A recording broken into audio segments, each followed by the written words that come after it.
Hi, Paige. Hi. Welcome back. Thank you. So excited that you've been coming to our sessions and being excited to be here.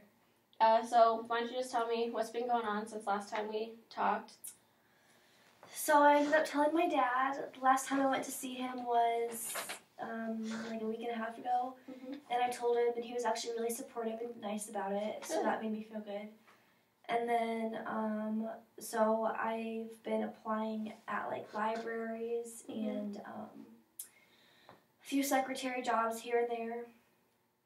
And one of the libraries called back, so I have like an interview, but I haven't like had it yet. But yeah, so I have an interview, and then When is your interview? When is it? It's tomorrow. Tomorrow? Yeah. Okay. Did they give you any information on what you need to bring or have or? Yeah, the resume. I finished that. Okay. Yeah, I finished it, so I'll have to bring that tomorrow. And then they just said, like, dress professional and just come ready, I guess. So. And you have professional clothes and okay, good. Do you have your resume with you if you want to go over it after the session or? Yeah, that'd be great. Okay. Yeah, we can do that. Alrighty. So you told your dad. How did that process go for you? So I was really nervous, but it went really well. So I just I started off with just like talking about like life and stuff and telling him that I got laid off because he didn't even know that. And then I just kind of told him that I've been going through a lot recently.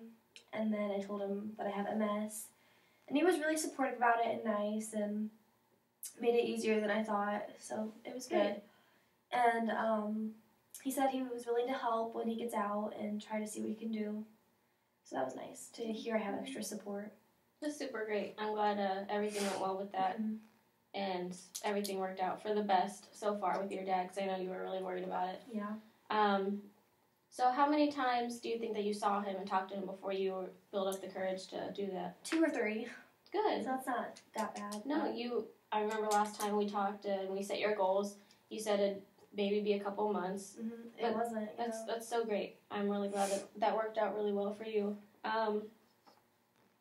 And then how's your sister and everything going with her? I know she's been battling divorce. Has that become finalized or? No, it's not finalized yet. It's getting there. The kids are really struggling with it. But no, she's doing better herself, so that's good. But the kids are just not doing well. But I feel like I need to help with them, but it's really not my responsibility. But yeah, that's been hard. In what aspects are they struggling? School. School, the one gets in fights all the time at school and stuff, so. Yeah. Have you thought about giving any pointers or talking to them about it, or are you just trying to stay back and let the mother, or? I don't really know what to say, but if I knew what to say, I would say something, but I don't know how to go about it. Yeah. I don't feel like it's not really my place that much to just say something, so. Maybe think about talking to your sister about it, because if you're aware of it, then I'm sure she is, and I'm sure she's just as stressed. So maybe opening up the conversation and talking to her about it might maybe help her try and figure out what to do and how to help her kids. Because I'm sure it can be hard going through all that stress. And then I'm trying to think. Tell me about how your MS has been going. Is it getting worse? Is it about the same? It's about the same. It hasn't gotten any worse, so that's good. But it's still new, so I know it's going to get worse. But the last time I was at the doctor, I brought like a list of questions and we went through a bunch of stuff together. Good. And that was really nice, so I kind of have a better idea of what might happen in the future. So that was good. It felt good to know things. Did he have any suggestions on how to progress through the time or kind of how to manage the stress or the pain or? Yeah, he just said keep taking the medicines that he has, my prescriptions, and like make sure I'm getting enough sleep at night. And yeah, it was nice. How is your sleep going? It's getting a little better, I guess. Yeah. Yeah, I'm not really needing to drink every night in order to fall asleep. So that's great. Good. That's great. How much do you think that you've been drinking now compared to before? Like I drink like twice a week now. I don't know what I said was the last. What was last time? I feel like it was quite a lot. When you started, it was about every night. You said I think about 3 drinks a night. So you've improved a lot. Have you had the conversation with your sister about your drinking, or has that still kind of been on the back burner with the two of you? It hasn't come up. She knows and I know that it's a problem, but we just haven't confronted it yet. Okay. Well, I'm sure she's noticing that you've reduced it a lot because she's not buying as much anymore. So I'm sure she's probably not saying anything, but I'm sure she's really proud of you and the progress that you're making. And last time we talked about your MS and trying to find ways to cope with your stress. We talked about maybe going into doing yoga or some type of physical activity and body weight or something like that. Did you think more about that? Did you look into anything? Not really. One night I just got bored and started watching some YouTube videos about yoga, but I never actually did any of it. But okay. I don't know. It looks kind of fun. I should do it. I just haven't gotten to it yet. That's perfectly fine. It's not necessary for you to do it, but if it looks fun and you get bored again, maybe you can actually try and do it with the videos next time and think about signing up for a program. The YMCA usually does a lot of programs, and I'm sure that there's some way to get in there that's not very pricey because it is a community thing. So if you sign up for a membership, you can do all the classes you want. Everything seems to be going really well with you. You seem to be moving through your goals rather quickly. So maybe at our next session, we can have a stabilized point of where we are. Maybe we can make some more goals for you. Why don't you tell me about some of your concerns or plans for your interview and what you want to do if you do get it or don't get it?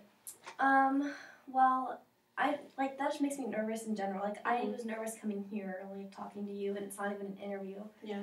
But if I don't get the job, I feel like it'll make me really unmotivated to try to get another one, which is awful because it's only one try. But I don't know.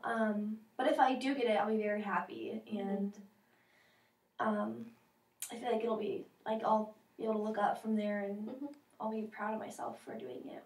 Yeah. Hopes are that you do get it. If you don't, you can let me know. We can have an extra session built in if you're feeling down and unmotivated, so we can figure out a way to help with that. With the other positions that you've applied for, you said you haven't heard back from any of them. I heard back from one secretary job, but she didn't say if we were going to have an interview or not. She just emailed me back thank you for applying. So I don't know what that meant. Okay. How long has it been since you've heard from her? Or it's been a week. A week? Okay. It never really hurts to check back in. You could either go into the place and ask to make sure they got your resume, make sure the process is going well, see if you can talk to a manager of some sort and get your name in, or even just calling in to check up on it. That usually helps a lot. I've heard there's an old saying that the more annoying you get with someone who is hiring, the more likely you get the job, because they're well, this person's so motivated to come in, I'm getting annoyed with how many times they're coming in, they might as well come in and get paid for it. So it's just that kind of thing. And so I think it'd be a good idea for you to, even if you do have your interview and you think it went really well at the library tomorrow, it wouldn't hurt just to try and get your name out there more. Just in case things don't go well, then you'll have other options hopefully lined up. Yeah. Is there anything else going on that you wanted to talk about? Maybe thinking about if you thought about going back to school, getting all this stuff lined up, or how your friends are, or... My sister mentioned that, just asked if I was going to go back. I don't know. Like I said, I graduated from high school. Right now, I don't think that would be the best thing for me, since I'm applying for jobs. I just found this out about MS, and everything's still new. I just told my dad, so I kind of don't want any more new yet. But I do want to go at some point. I just don't know, not right now. Yeah, I think that's great. I think with how far we've moved forward from our first session, you've improved a lot. And when we first met, college was out of the picture. Not even, don't care, never wanted to talk about it again. But now you're you can see it in your future, and I think that's great. I think everything becoming a reality and you getting to know more about what's going on with your MS and talking to your dad and getting everything more into place with your life, I think that's great that you're starting to think more future and not just miserable right now. And I think that's really good. Speaking of miserable right now, you seem to be in a much better mood than the first time we met. You're happier, you're more motivated. Why don't you tell me about how you've been feeling and how you feel like you've been progressing? I still get low points a lot, but it's not like an everyday just drag on thing. It's like my sister and I feel like we've been talking more, and she's always been my best friend. So I don't know, it's just our relationship's growing, and my friend Chris and I we make an effort to go to lunch like once or twice a week, and like he checks up on me all the time. And even though my sister's kids are not very well behaved, they still make me happy being with them, so. That's good. Yeah, I think that's all great. Let's see here. We have everything. We have your goals. We have your positive attitude. So, let's talk about what we want to have accomplished by next time we meet. So, we'd love a job. But if not, just working harder and harder, getting your name out there and calling. What else do you think that you'd want to have accomplished by our next session? I want to talk to my sister about her kids for sure. Maybe like have some colleges in mind and just looking, not really applying yet, but just looking at what's around here and what like majors and stuff they have. Yeah, I think that's great. You have, looking at the majors is a good step. Do you know what your interests could be? So you know, like kind of what field? Not really. I mean, I'm interested in lots of different things, so I don't know what my major would be. I don't really know what colleges offer though, because I've never really looked. So I feel like once I look, I could get a few ideas of what I might want to major in. Yeah, and that's fair. Before looking at colleges, you really don't know what they have, and then if you don't prepare yourself for the amount of information that's going to be thrown at your face when you start looking, it could be overwhelming. I could get you in touch with a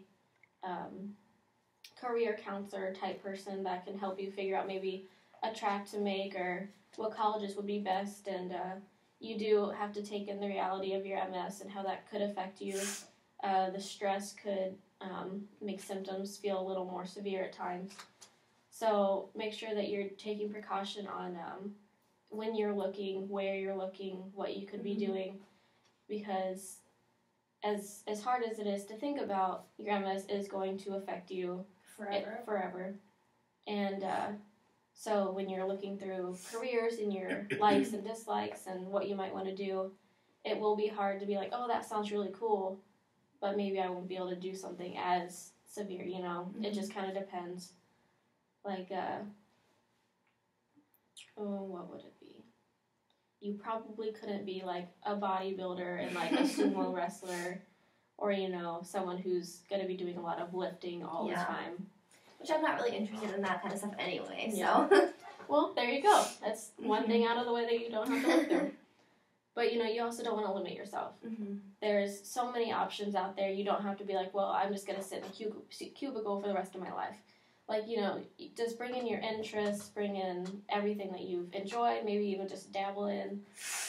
Even if you're not, if you decide on a college and a major, don't forget that there's so many other things that you can explore, and you could take, say that you're majoring in, like, business, but you kind of want to paint, like, take painting classes. Like, you know, don't limit yourself, and you seem to be the person who's pretty charismatic about what they do, and you're willing to try new things, so I don't think you'll have a problem with that.